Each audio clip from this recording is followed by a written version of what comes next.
Yes, ni ikiganiro The True Service gikomeje gukurikira.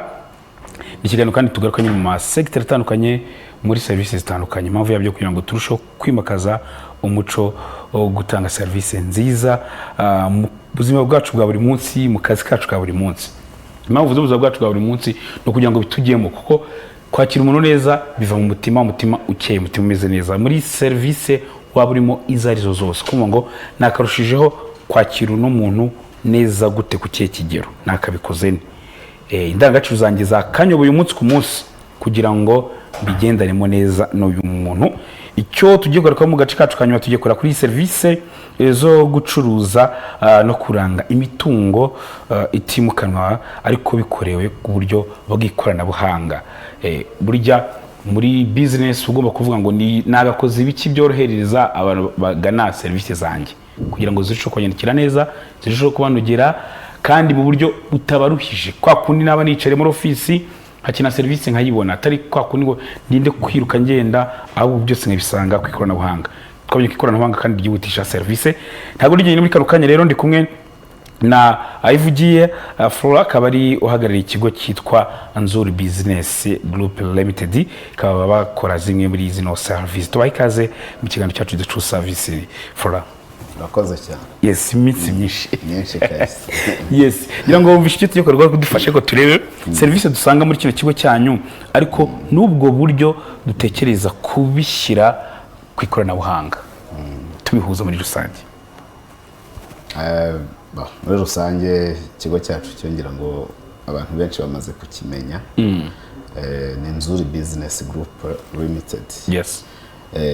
Muri rusange rero service zacu no kurangira no guhuza abantu abantu bafite imitungo itimukanwa bashaka kugurisha cyangwa gukodesha, tukabahuza n'abakeneye na bizo service bakeneye kugura cyangwa gukodesha inzu babamo. Sibyo gusa ariko kubera yuko tubafasha no kububakira, tukanamanaginga iyo mitungo yabitimukanwa, tukabafasha kwibyaza umusaruro. Aho kandi kurangira igihe ngo kubakira no kwimanaginga kugira ngo iyo byari umusaruro. Cyo tubona abantu umuntu kuvuga ati nyifite amafaranga no gukinyakoresha gusa ngafite ubutaka ahantu, ariko ntagatekereza nubatse inzu se kujya kwirwa nshaka ngwana bapangayi ukwezi kwashize ishyura hagiri akabivamo amafaranga kuguma kuri konti. Iyo ni service ngira ngo dufasha abantu. Ibi bintu bikorwa bite, birashoboka dufashe? Birashoboka cyane. Ni ukuvuga ngo hari abantu bafite amazu kandi menshi badashobora kubona umusaruro uvamo uko byagakwiriye. Hanyuma rero uretse n'abo ngabo hari n'abatari mu gihugu bafite amazu ndetse bafite n'ubwo butaka ariko batabye exploit. Hari n'igihe muri gahunda ya leta bajya bakangurira abantu kubaka ibibanza kugira gute gukora imishinga ikarangira. Ibyo byose rero turabibafasha. Ni ukuvuga ngo rero hari ukuntu usanga nabo bari hanze cyangwa rero ugasanga bizeye abafamiliye, turacyafite umuco wo gukorana n'abantu bo muri famiye nibe business. Icyo gihe rero twebwe turumvikana tugakorana, tukumvikana uburyo tuzajya tukumanagingira inzu, tukamenya byose bijyanye na security, bijyanye na assurance, bijyanye n'isuku, byose no gukurikirana noneho babapangayi, haba kubashyiramo mu mazu ndetse no gukurikirana iyubahirizwa ry'amasezerano. Ibyo ngibyo biri muri property management. Tukabashakira abakiriya bakodesha, tukanakurikirana yuko amasezerano ajyo ashyirwa mu bikorwa. Ibyo ngibyo turabibakorera neza cyane. Tubinywe itaribaza ngo mu nceki twumvikana pourcentage wenda ku bukode cyangwa hari umushahara bagenera buri kwezi. Akenshi ni pourcentage. Yes. Akenshi ni pourcentage kubera yuko amazu abatari ku rwego rumwe. Ntabwo inzu ikodeshwa 500,000 nikodeshwa miliyoni 50 n'urugero, ntabwo bavuga uti umushahara n'uyu nguyu, kubera ko n'akazi kaba gatandukanye. Birumvikana. Akenshi bari kuri pourcentage. Good. Ikindi nagarukaho muri no secteur yanyu turebe ngo service kigaruka kuri service. Service nkamwe ngira ngo mibazemo n'igihe ubona bigeze ku kihe kigero kuvuga ngo muri secteur yacu turi kubikora neza kuri iki kigero, cyangwa haracyari urugendo, haracyari abatuvangira cyangwa ibituvanga? Ngira ngo uko igihugu kigenda kiyubaka muri rusange niko n'izindi service n'izindi secteurs zigenda zigerageza kuzamuka, uretse yuko bitazamukana birumvikana.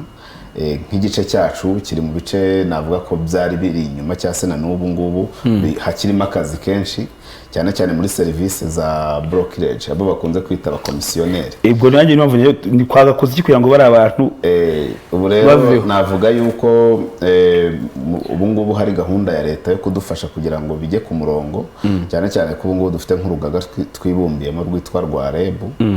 Ubu ngubu rero hamwe n'ikigo cy'ubutaka kugira ngo hari amategeko n'amabwiriza biri mu kunozwa ku buryo ari akazi kazajya gakorwa n'umuntu ubifitiye ububasha ubifitiye ibyangombwa wemewe kugira ngo hagabanuke ibijyanye n'amanyanga cyangwa se na serivisi mbi zikunda kuboneka muri ibyo bintu.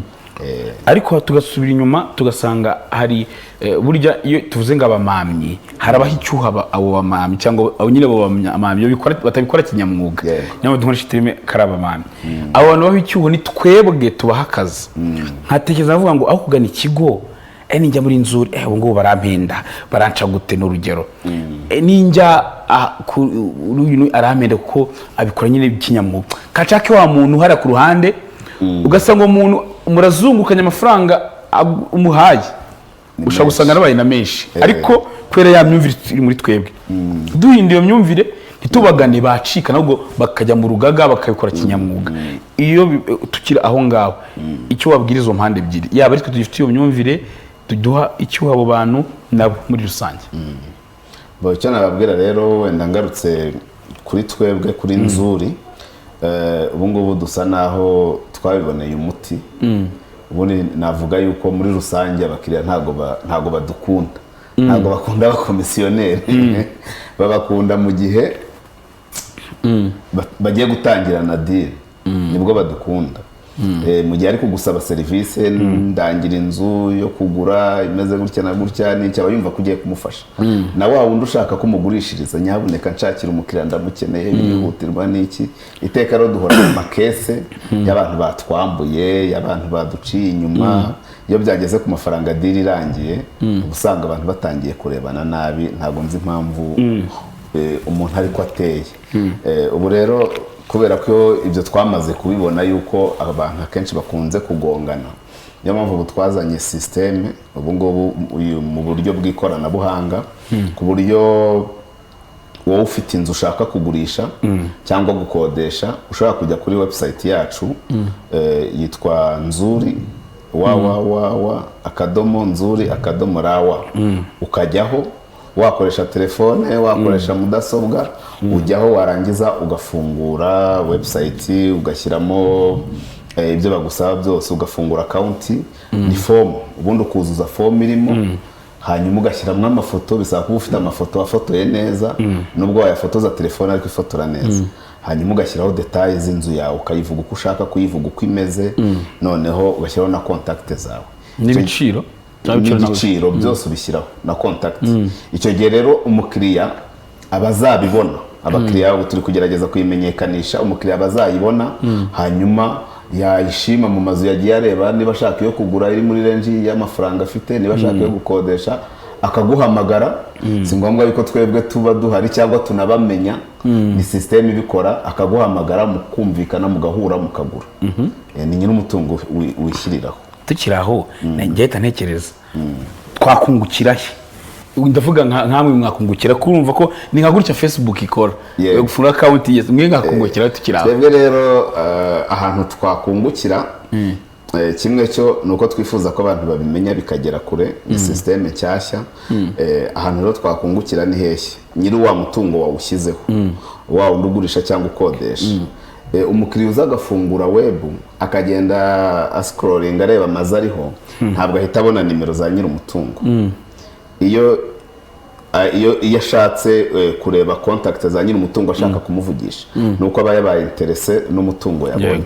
Icyo gihe rero turamuyobora hari ahantu abona buto cyangwa se system ikamuyobora akahakanda akabona nimero za nyiri umutungo. Kugira ngo abone nimero za nyiri umutungo rero hari udufaranga duke cyane tumwaka yishyura akoresheje mobile money ahita abona notification ya momo ashyiramo yinjiramo agahita abona aho yuzuza nimero ze cyangwa nimero agiye gukoresha yishyura hanyuma agahita abona notification nka kumwe dusigaye twishyura parking agahita abona notification bitewe n'agaciro k'inzu iriho bagahita bamwishyuza 5 akabyishyura system igahita ifungura nimero agahita azibona. Nuko nguko bimeze, yaba kugura cyangwa gukodesha contact agahita azibona akavugana n'amafaranga makeya, ni inote y'ibihumbi 5 gusa cyangwa 10 bitewe n'agaciro k'umutungo. N'ubundi ni makeya pa raporo yandi ya za visite ugenda uzunguruka utanga umujyi wose ugahita ubona contact za nyir'ubwite. Mugihe niba ari ukugura wari kuzagura ugatanga komisiyo nk'iya miliyoni 5, niba ari ugukodesha ugatanga komisiyo nk'ibihumbi 500. Kuko tuvugana na nyir'ubwite ni direct niwe muhita muvugana, ku buryo wagura inzu ya miliyoni 55 watanze 5 byonyine kuganira miliyari watanze ibihumbi 20 cyangwa 10. Good. Uriya muntu nyir'umutungo we mumutekereza iki kugira ngo nawe hagire umutahe? Nyir'umutungo rero nyir'umutungo ubu ngubu turi muri promotion. Abanyumva bose yaba afite umutungo ashaka kugurisha, cyaba ikibanza yaba inzu, cyangwa ashaka umukiriya ukodesha nk'abantu bafite amapartema menshi cyangwa izindi nzu zisanzwe, nahajye kuri website nzuri.rwa ashyireho contact, abakiriya bazamwihamagarira.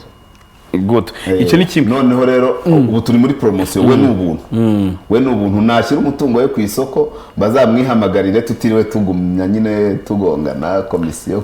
Muri system hari uburyo bawugurishije ngukuraho, ariko nawe promotion irangira nyir'umutungo nawe kugira ngo umutungo uburiho ya prodinge bikundi nawe hari amafaranga make system imwishyuza. Nuko ubu twabahaye promotion kuko aribwo turi gutangira kugira ngo tubanze tubone content bashyiraho imitungo myinshi. Aho ndabyumva. Ikindi mu gihe waguzwe hari ubwo buryo nawukuraho nyine, waguzwe nabyo kugurisha nawukuramo muri system ngo mukomeza mu charging. Uko umanaging account yawe ya Facebook, Instagram ni nako managing account yawe yo kuri nzuri.rwa. Iyo wayifunguye ushobora kujya ukongera ukagurishirizaho ugakodesha, niyo mukiriya wari warakodesheje avuyemo ukongera ukayisubizaho gutyo. Good. Ngira ngo bimo kubikugenda bijya mu buryo bw'inohereza abantu kandi cyane twahire tuvuga ngo guhindura imyumvire, natwe bizaduhindurira imyumvire ko uvuga ati twicyo dukeneye contact ya nyir'umutungo. Nicyo nta kintu. Ubu n'umukomisiyo tashaka tugeze hariya tubone nimero uri cyo tadushaka urumvikana ko nicyo tugurisha. Ubu rero uzajya ubona ubu ngubu rero ubona amafoto, n'ubundi amafoto niyo abanza akakwenteresa. Wabona amafoto ukabona inzu ifite ibyumba ushaka, iri muri quartier ushaka, iri ku giciro ushoboye, ishyura ibihumbi 5 gusa cyangwa 10 ubone contact za nyir'inzu bibe birarangiye. Ugenda umukodesha cyangwa umugurira. Ukiraho hari ibintu bibiri ngerekereje bishaka kuzagwa niba sinimo ngarabitekerejeho.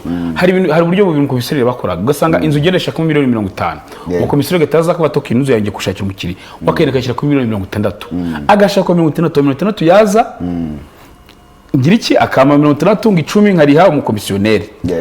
Ugasanga ne yanzu nyuma nigira ibibazo wa mukomisiyoneri yari igendera avuyemo, ngewe mpaye ni 60 kandi nyirafashe 50. Ugasanga inzu yenda hari ibibazo ifite, ni ngewe mutura Rwanda wayikugurishije, ni ngewe nyitwara mwikomo ku buryo ntabwo twagwanya gusuzanya y'uruvu ukuntu bitabimera byaturutse kuri mukomisiyoneri wazamuye igiciro. Ikindi tugiye kuri uburyo bwanyu ntashobora kubaho uburyo no umukomisiyoneri agenda akareba umuntu ufite uwo mutungo akaba ari wifotora umukomisiyoneri akaza agafungura kuri account agashyiraho na nimero ziwe, ugasanga mu ndoshya cyo none kuzamura bya ibyo ngingo ebyiri mwazitekereje iki? Icyo twabitekerejeho urumva system ifite amategeko n'amabwiriza.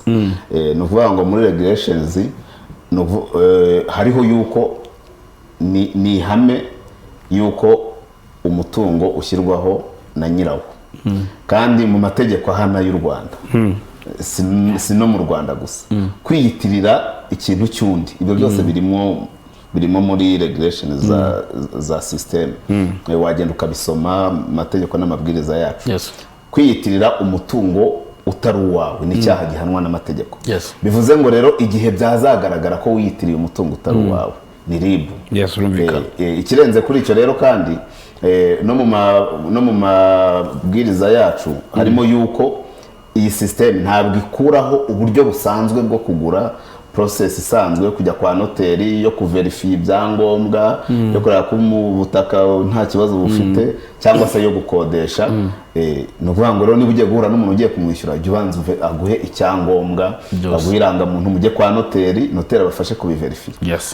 Haba hariho kontakite zacu muri sisiteme, haba hari uburyo bwo guhita utwandikira byoroshye kuri WhatsApp ugifungura sisiteme, uhita ubona ka karogo ka WhatsApp ku buryo uhita wandikaho ukaba watwandikira. Ushaka kumenya ko umuntu ari nyir'umutungo koko ushobora no kutubaza, ariko ufashwe yashyizeho umutungo utari uwe ni icyaha. Aho ngo birumvikana icyaha, birumvikana ngaho. Kugira ngo bari kumva message tugenda tugana ku musozo, imbogamizi mubyo nazo ni zihe muri no secteur yanyu n'ubutumwa wagenera abo muri secteur imwe?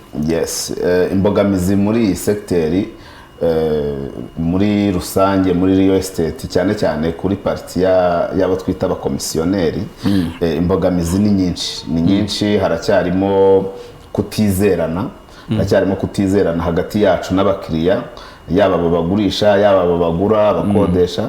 Icyo ni ikibazo. Hanyuma kandi haracyarimo n'ikibazo cy'ubunyangamugayo bukeya, uha umuntu serivisi akakwambura. Ni nayo mpamvu twatekereje iyi system.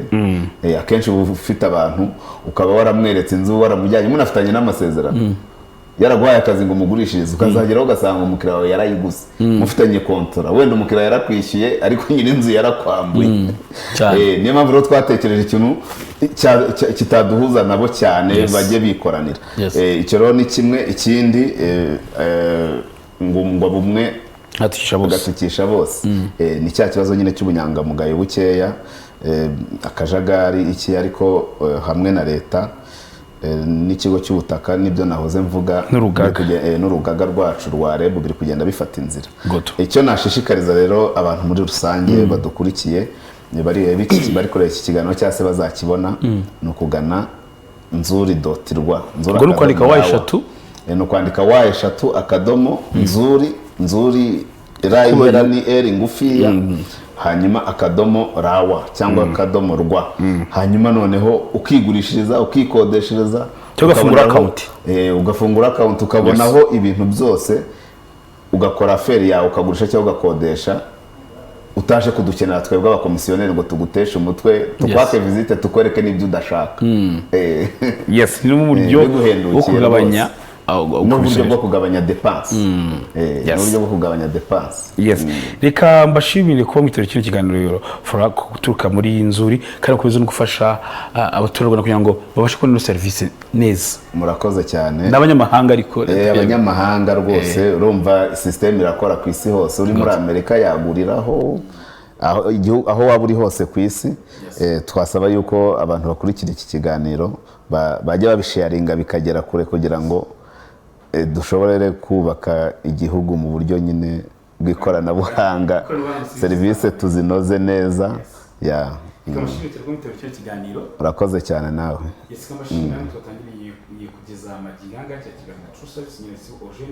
Mugire ibihe byiza kandi mujye mwaha murongo.